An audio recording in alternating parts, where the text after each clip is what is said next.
I want to take the time to thank you all for showing up. You know, it's 30 minutes out of your day, and I realize that, so we try to put together information that makes it worth your time, but you still have a choice, and so I want to thank you for choosing to come here today. If we can get started, I thought we'd just start off today with just a quick refresher of the great game of business. I know we do the great game of government, but I thought I'd just pull out some basics from the great game of business. And the goal of the great game of business is to improve business results and the lives of the people who drive those results. So all of the employees. They want to do this by creating a business of business people who think, act, and feel like owners. So they want you to have a stake in the company to figure out what's going on. So when we do the great game of business, next slide, we have the great game of business laws, and there's about 10 laws, but at the end, they have this bonus law, or they call it the higher law, and it basically just states that when you appeal to the highest level of thinking, you get the highest level of performance. And that's what we want. We want our government to operate as efficiently as it can, our people operating as efficiently as they can, and identifying ways to make the government be more efficient. In the great game, in order for them to do that, they put together a few principles. And the first principle is that every employee should be given the measures of business success and taught to understand them. They call this know and teach the rules.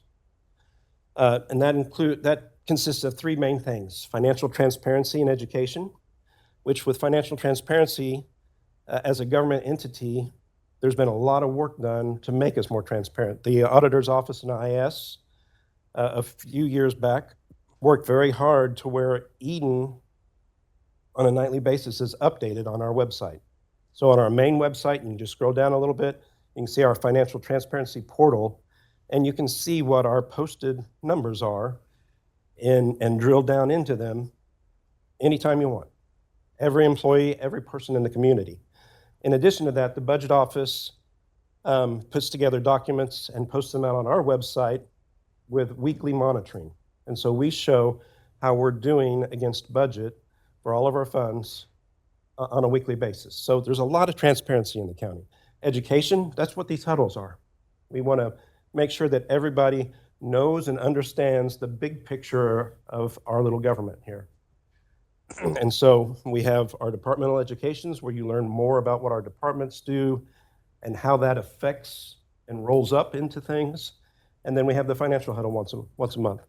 And then high involvement planning is kind of the next phase.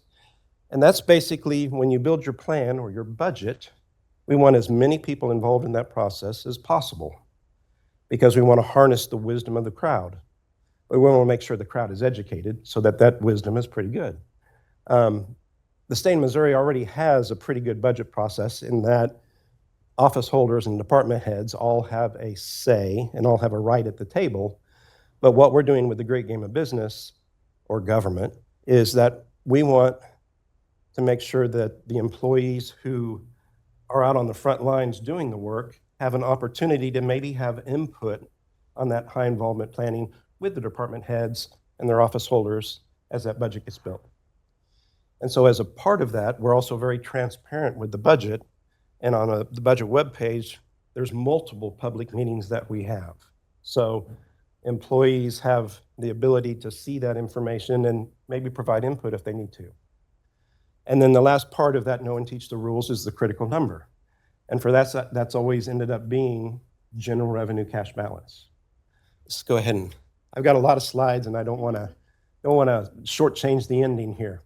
So then the next principle is every employee should be expected and enabled to act on their knowledge to improve performance. And that's generally called follow the action and keep the score. So keeping the score, that's what we do in the financial huddles once a month. But you don't really know if you're winning the game unless you know the score. And so that's what we try and present here. And the last few months, we've kind of changed things to where we're showing how we're doing cash balance-wise currently compared to what budget to date cash is. So that's kind of our little scorecard. Follow the action, and that's our huddles. And so not only is the action the score as it currently sits, but it's kind of knowing how our pitchers are doing, if they're getting tired, if we might have some problems in the future. And so it's not just the numbers, it's what people come in here and they report to us about how things are going, whether things are slowing down or things are speeding up, or we just found out that this expense is going to be a lot higher when we have to pay it. And that's what forward forecasting is. So all of these financial huddles, Jeffrey, when he gets up here, needs to be saying, hey, is there anything we need to know? Are you guys seeing a change in activity that can impact us in the future? And I think we try to ask for those departmental stories, but maybe it's not clear what we're asking for. But we have to, knowing where we are is important, but it's more important to know where we're going to end up. And knowing that comes from the people who are doing this activity saying, hey, we're seeing a change here. And that we understand that if something happens with what we're doing, that rolls up this way and can impact us. And so that's what we're really looking for when we have some of these meetings is what's going on, what's changing, if anything, can impact us. Let's spend way too much time on that slide. And then lastly, every employee should have a direct stake in the company's success and risk and failure. And they call that provide a stake in the outcome. And for us, they say it's rewards and recognition. Really, we try and give a lot of recognition to people who come up with good ideas and great efficiencies, and we try and do that through our huddles when those things happen. Rewards, obviously, for us, in the past, we've had difficulties with COLAs and providing COLAs. Fortunately for us, the last few years, and I can give a lot of credit to that, to the Great Game, we haven't had an issue with COLAs. And Commission has made sure to put employees first and reward them for their participation in the Great Game. And I think that part of this whole thing has been working very well for us. All right, let's jump into it here.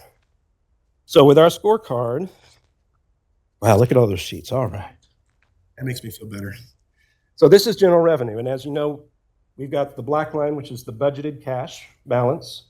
And then we've got our blue line. So last month in May, our ending cash balance was, normalized cash balance was doing about $732,865 better than our budget to date cash. Great news.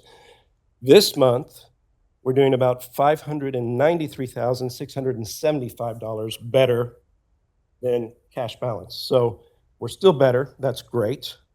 The change is a decrease of about $139,190 in cash balance.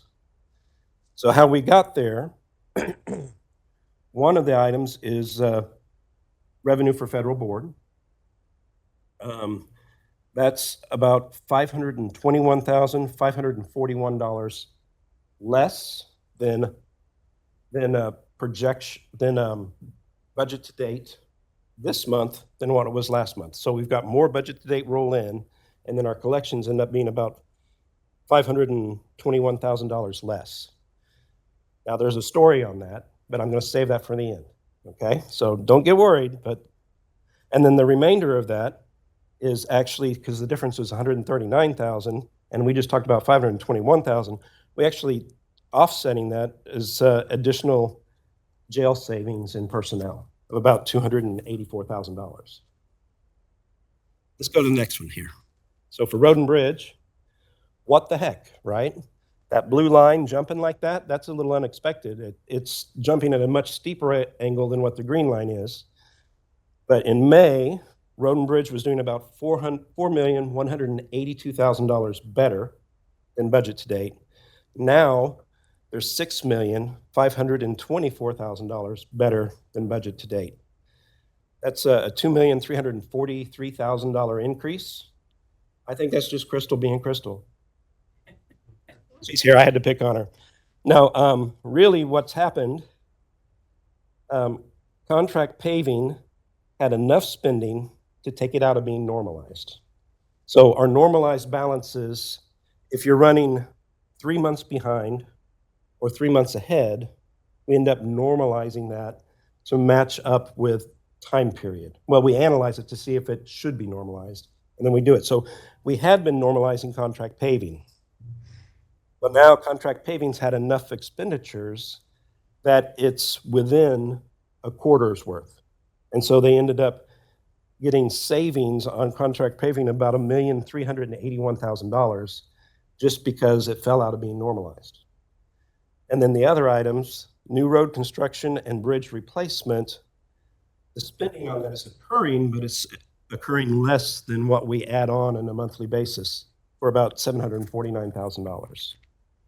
So that blip is probably something we're going to see come back down once the spending starts happening heavy in those three lines.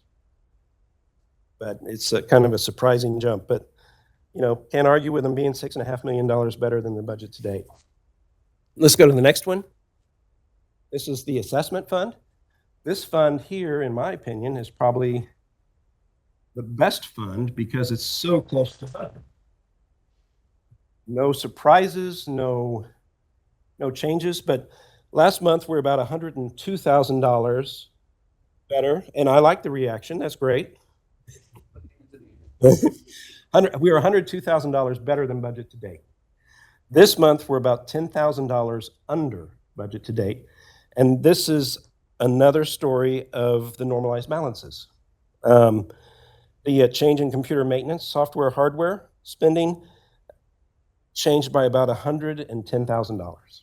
And that's all because it's no longer normalized. It quit being a quarter ahead of pace in spending. So instead of being, we're at 50% now, so it'd have to be 75% or higher.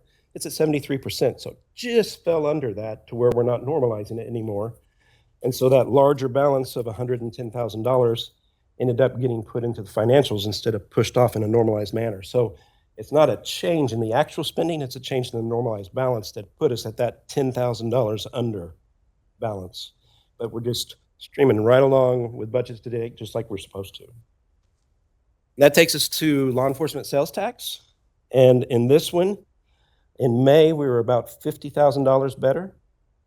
And in June, we're $197,000 better. So this was an increase that is better. And part of that is revenue of sales tax. We had a better sales tax month this last month. And that's about $77,000 worth of that increase. And then the other $76,000 of that was our trunked radio system. We had an additional month added in against our quarterly billings where we pay upfront. And so our budget to date increased without that expenditure increasing for about $41,000. And then jail salary, about $36,000 in additional savings beyond vacancy. So that's our four funds and our scorecard of how we're doing to those. And I think it's all pretty positive. But we talked about, last time we met a couple months ago, going ahead and breaking some of this out into individual offices. So when we look here, this is a personnel page. General revenue, we're doing $1,608,000 better. And I think when you look at this, you can see that the 31st, which includes juvenile, is about $310,000 better than vacancy. And then we have the PA that's about $333,000, and the sheriff that's about $844,000. Those are all big numbers, and when we look at them financially, we think that's a great thing. But the question we have to ask ourselves is, are these savings leading to any kind of problems? Are people still able to get their work done with this amount of vacancy beyond budgeted vacancy? So that's what I'd like to ask just right now for any input. Juvenile, PA, or sheriff, is there any comments on this? Are we having problems getting the work done? Are we getting behind? Are we going to experience a problem because we're having this much vacancy beyond budgeted vacancy? And that's okay. I didn't expect a response today. I just wanted to raise the question. We got something?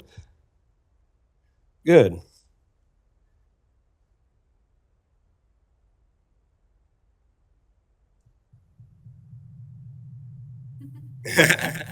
Man, I think you're working good, Jeff.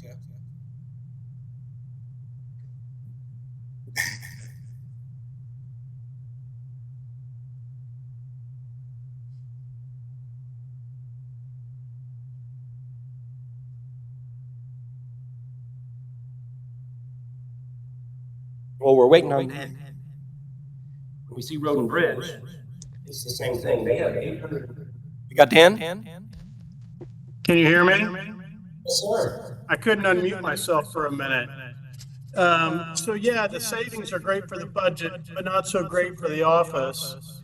However, we're doing some unique things. We've hired recently 2 additional paralegals in the space of some of the assistant prosecutors openings. So we're having to do things like that to compensate for the lack of applicants for assistant prosecutor.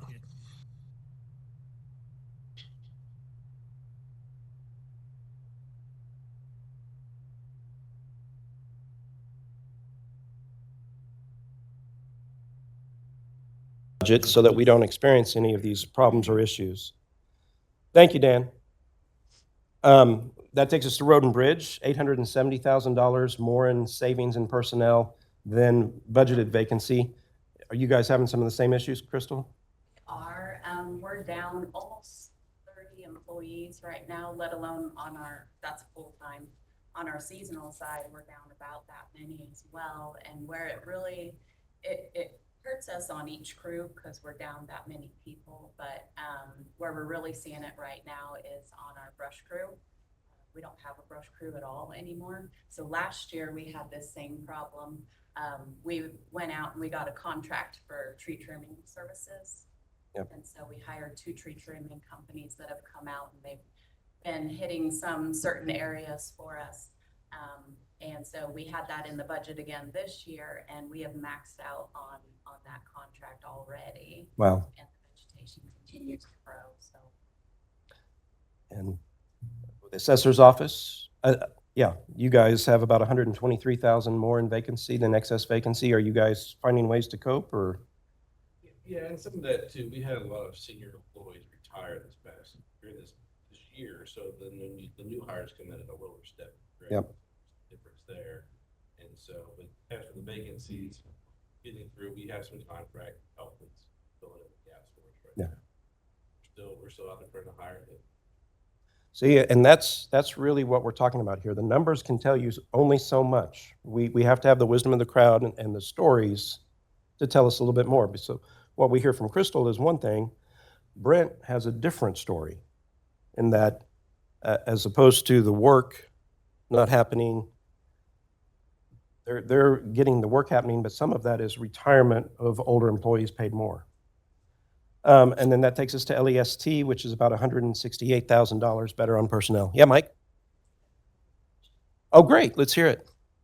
So Kylie's, he said from the court's perspective, we're no longer able to staff for the bailiffs. We have the 7th Circuit judge, and they're down 4.5%. See, thank you, Kylie. That's a great point. We have great numbers, $310,000 worth of savings in excess of vacancy, but that's really actually telling us we have a problem. You have to add on to what Dan said, some of these things trickle even further.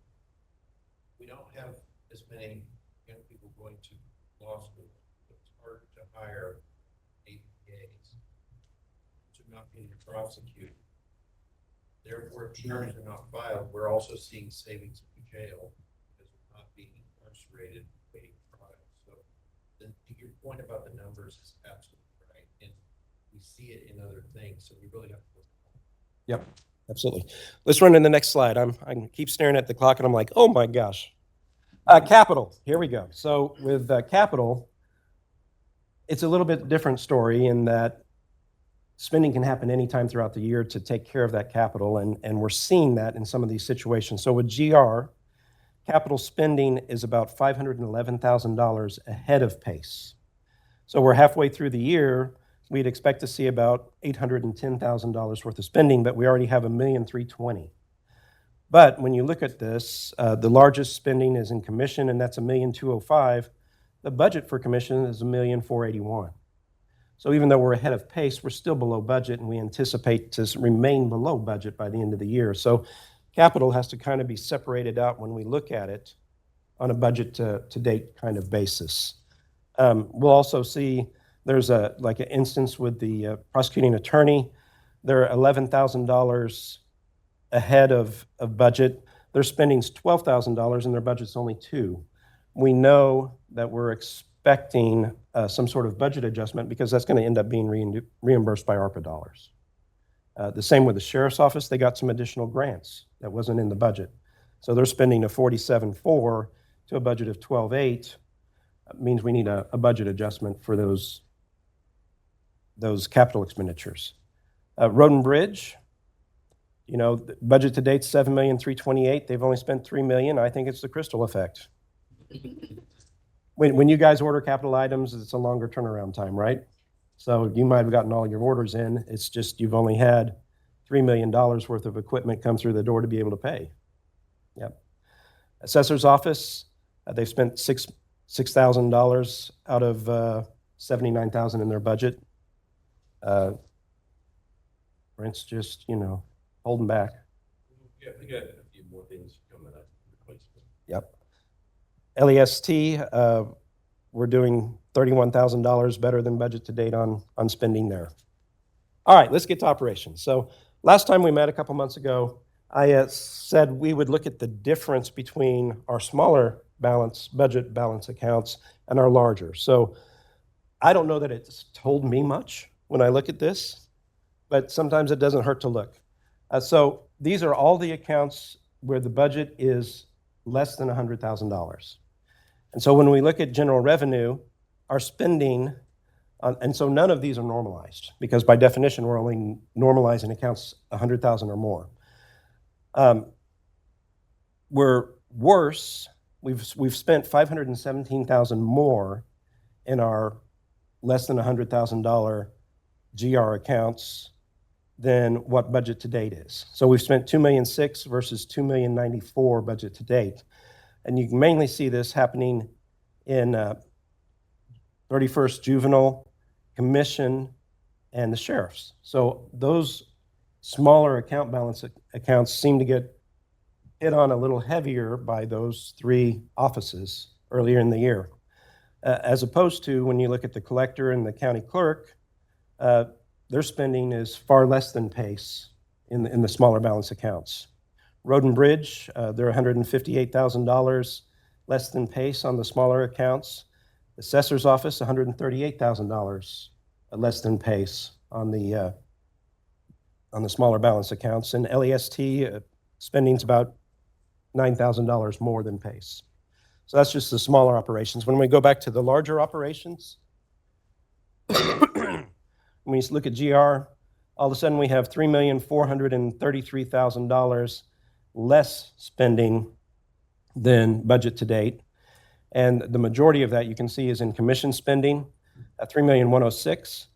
When we look at that animal control, what we give to animal control on a quarterly basis is behind by about $720,000. I think a lot of that is the $1,450,000 that we promised to spend towards a building. And then courthouse special projects is about $767,000 behind spend. And utilities are about $395,000 behind spend. And then besides that, it's just the difference in contingency. So that's where we're coming up with the big savings of $3,400,000 in general revenue. When we look at Road and Bridge, their difference is about $2,728,000, which again, I think is going to end up being those special bridge projects, new road construction control accounts. And the assessor is about $59,000 more, which is going to be that computer software account. And then when we look at LEST, there's about $429,000 worth of savings there, $189 in commission and $239 in sheriff's account. So let's look at the totals. When we look at GR, our totals overall, $4 million better in expenditures. So $1.6 million in personnel, $511,000 worse in capital, $2,916,000 better in operations. So really, operations of $2,916,000 is the big change there to get to that $4,012,000, which our improved total is only $594,000. So that means revenue is about $3,433,000 $419,000 worse than budget. $3,419,000 worse in revenue. Road and Bridge, $8,008,000 better in expenditures. 870 personnel, 4,251,000 capital, 2,887,000 in operations. Their improvement is just 6,524,000 better than budget to date, which means their revenues are actually 1,484,000 down. The assessor's office, $235,000 better on expenses. 123 personnel, 33 capital, 79,000 operations. They're $10,000 below overall, so that means their revenues are about $245,000 lower than expected. When you look at the assessment of fund, they have an occupancy fee and they have a collector fee. Both of those are actually at 93% of budget, but we're normalizing those, so we've brought those balances down to 50%. That's allowed for the state of Missouri reimbursements to actually punish them a little bit, because those are at 35%. So they're not quite a quarter behind, but they're low. And so that's why we're seeing the revenues at 245,000 down. So it's kind of, the normalization helps us visualize where we are, but there's also instances where we're not really there. It's helps us with looking at pace. And then that takes us to the LEST fund, $619,000 better on expenses, but only $197,000 better overall. So that means revenues are down about $422,000. So all year long, when we talk about revenues, we've been talking about two areas: federal boarding, sales tax. So listen today on a good note, and I've got time. Not a lot, but I got time. Oh, no, I'm looking at that clock. It's more than 3 minutes. You're killing me. Okay, federal boarding revenue at 531, we were off pace by almost $1 million. We had an average of 235.3 inmates a night compared to a budget of 300. So this last reporting period, we were off pace by 1,515,000. So it grew. However, what got posted into June wasn't all of May's activity. So once all of May's activity is taken into account, we're $890,000 off pace. So that's actually an improvement from last month of about $104,000. And this is the first time that we've been back over that budgeted 300 amount. In May, we had an average of 315 federal inmates a night. So that brings our overall average up from that 235 to 251 inmates a night. So when we look at this, if we have 6 more months like this, instead of being $890,000 down, we're only going to be $275,000 down. So that's a real positive message for us when we look at this. We're in catch-up mode right now when it comes to one of the two main revenue concerns we have. Let's run to the next one here. Okay, so sales tax. And that's a chart that's really hard to see. In 2023, we experienced sales tax actually having a decline from 2022 receipts. When we budgeted, we looked at the activity that we had, and instead of budgeting flat or budgeting an additional decline, we stuck our neck out, put it right there under the guillotine, and said, we're going to do a small increase. And so what you can't see here